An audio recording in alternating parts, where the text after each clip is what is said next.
Okay, here is step 3 of the painted trees that we're working on. What I want to talk to you about is Miss Paula. Miss Paula is the paintbrush, and there's a giant one in the back of my room that I made to show you the importance of taking care of Miss Paula. Now I have different types of paintbrushes, just like everything else in my art room. Please take care of it. Now Miss Paula likes to have fancy hair. That means you never ever leave her in the water, okay, because it messes her up. You never ever scrub with her. You go to the ballet, not the booty scoot. That means you are not shoving this brush down like this because it ruins the bristles. These are called the bristles. This is called the barrel or the danger zone. Now the danger zone means don't have your fingers like this because you will have paint all over your hands. Instead, hold it just like that, like a wand. And this year, I got some nice long paint brushes. I think you're going to like them. I think it can help you control a paintbrush better. And when you're done, you're going to clean it off. You're going to dry it with your paper towel very gently. You're going to reshape her hair, Miss Paula's hair, and she's always going to be up in the cup or down on the tray, okay? We never ever leave her in the water. Now, this is your watercolors that you're going to use. This is one that I actually grabbed that is brand new. Yours is not necessarily going to be brand new, but what I want you to see is that these 3 colors, the first ones are warm, okay? The next 3 colors are the cool colors. So I'm going to start in and I'm going to start painting the cool colors down here, so I would be looking at these. When you use your paints, you're going to be sharing with the shoulder buddy, or you might have your own, it just depends. You do have to add water to these. So I get my brush, this is a brand new brush. I'm going to move it around in here, okay? These are your dog water bowls that you're going to share. They're brand, well, they're not brand new. They've never been used by a dog is what I was trying to say. And I'm going to start with the green. Now you have to see I don't have my fingers in the danger zone, and I'm twirling this around, okay, to get the paint, to activate the paint, and then I'm going to start painting. Now the neat thing about oil pastels is they are like a barrier, meaning it will not, the paint will not go, it's like keeps it in there, like a cage. Now you have an option. If you want to paint something like this, where I'm just doing the outside of that shape, do you see what I'm doing? You could do a pattern in your lines that you have of your rolling hills. I'm going to show you what I mean. I'm going to paint this center. Paint, I'm sorry, the outside edge. So there's the blue, okay? Kind of looks like a turtle shell.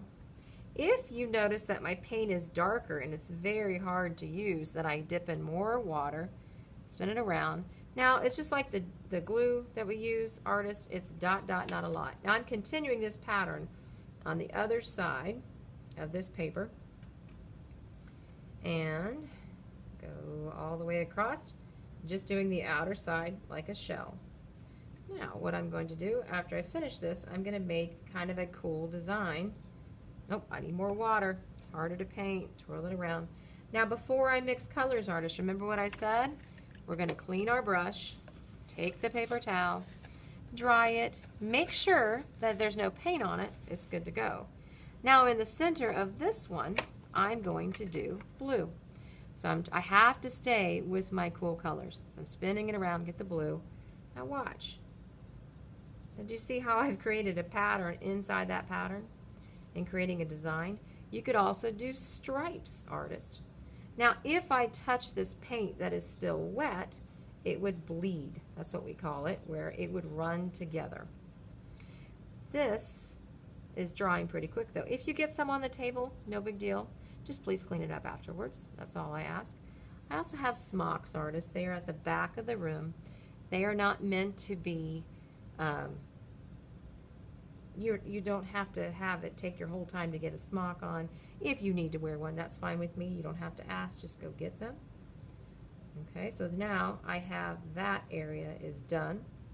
And I would go to my next part. And all down here, I would have the cool colors. So I'm cleaning my brush. Now I'm going to choose the purple. Swirling it around. Make sure, artist, that you are not getting your hands or your arms in wet paint. So now here, the design that I'm going to do is going to be stripes. And I might just go to the next section, even though I have a line. Oh, need some more water. Twirl it around in there. Okay. Now, when we do clean up at the end, we always stop at the first timer, whenever we paint, because it takes a lot of time to get everything put back together. We have 2 sinks that we will use. We will have a job chart. What else was I going to tell you? Smocks will be returned. Papers will go on the drying rack. Everybody say bottoms up, Buttercup. Bottoms up, Buttercup means you will start at the bottom. Now, if you want to leave where you can see your name, I'm fine with that, or you can paint over it. That's totally up to you. So I like the purple. Maybe I want to go while I still have my paint wet and come up in this plane, get some more. I'm sorry, while I still have my brush with this color, do purple going, stripes going this way. Maybe I want to skip it or do a stripe this way. Or if you want to just have it totally solid, as long as you're painting with the cool colors in the cool section, it does not matter to me. Just be creative, artist. So the water tubs, when you put them in the sink, you will very carefully empty them so we don't splatter the wall. This is a brand new, amazing, beautiful art room, and I'm asking that you guys please take care of it. We don't ever run in the room. Like I said, we stop at the first timer. Make sure that the brushes are clean, so somebody will have a job to do that. But just like anything else in life, the better that you do of taking care of something, meaning you should already have your brush clean, so when that person takes the brushes up, they shouldn't have to do hardly anything. So you're going to fill all this in with your cool colors, warm colors up top. And after I get it all painted, then this tree is going to be painted black with acrylic. Once again, I'll finish, I'll come back to you. And my paintbrush is clean. I'm going to dry it. I'm going to reshape it, and I can set it on the tray if we have a tray, or up in the cup.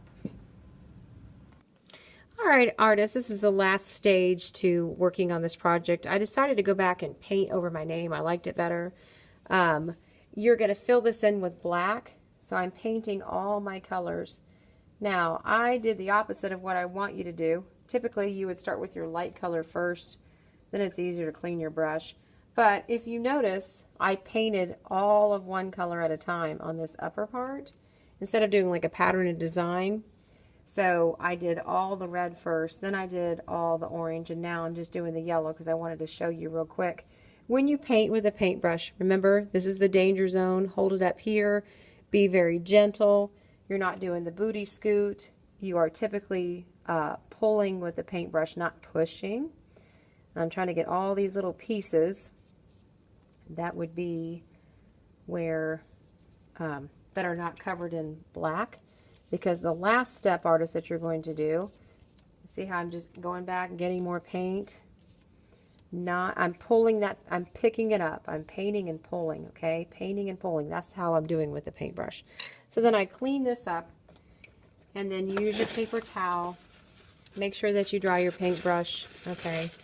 Set it aside. To do this part, you're going to use acrylic, and this is acrylic, and later we will be using this on, this is inexpensive paint. You can get these for 50 cents at Walmart, and you will have a container that you're going to share at your table or with your shoulder buddy. And remember, you don't want to get in the danger zone. Look at the little bit of paint that I have in there. This would be to use for, like I said, for your table. You probably have the whole bottom line in it. And then I just dip the tip of Miss Paula. And when you paint, you're going to go back over where you drew with the oil pastel. Now this is a thicker paint than the watercolor. So where I had the oil pastel that I drew with to outline the tree, now you're coming back in and you're going over it. Now typically, which it's kind of hard to see here because the camera is not at the right angle, I hold my paintbrush like this, and then my pinky I set so I'm not putting my whole hand on something wet.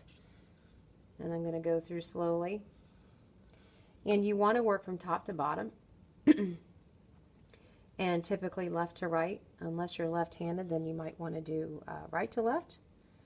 I'm not really sure. I'm not left-handed. I'm right-handed. And you're going to go all the way up against that edge of where that oil pastel was. And see how that really makes that gives it that contrast. And remember, that tree should be skinny at the top, and then it's getting thicker going down, and they are going to be overlapping branches, which is fine. So see, I'm working at the top, and it's skinny, going all the way to the edge, going over where I had drawn. Keep coming and getting more paint. You know, it might be something where everybody gets one of these little cups, because it might take you a long time otherwise if you're sharing with somebody. So I'll have to find some of these containers and some lids. Now with acrylic, you do not add water. You don't want to thin down the paint. And you're just guiding your hand down. If you have a little bit of the red, see how the little bit of the red is showing? That's okay, because it's warm colors back here. I'll fill this whole thing in. I'm excited to see what your projects are going to look like. At the end, you put these on the drying rack. Goes from the bottoms up. You clean your paintbrush. Very carefully put the lid on this so we're not crushing that cup, because I use these over and over. The mat goes back on the shelf. And with the watercolors, when you use them, please leave them open and stack them opposite, meaning the opposite next one will be on the other way, because otherwise they won't dry.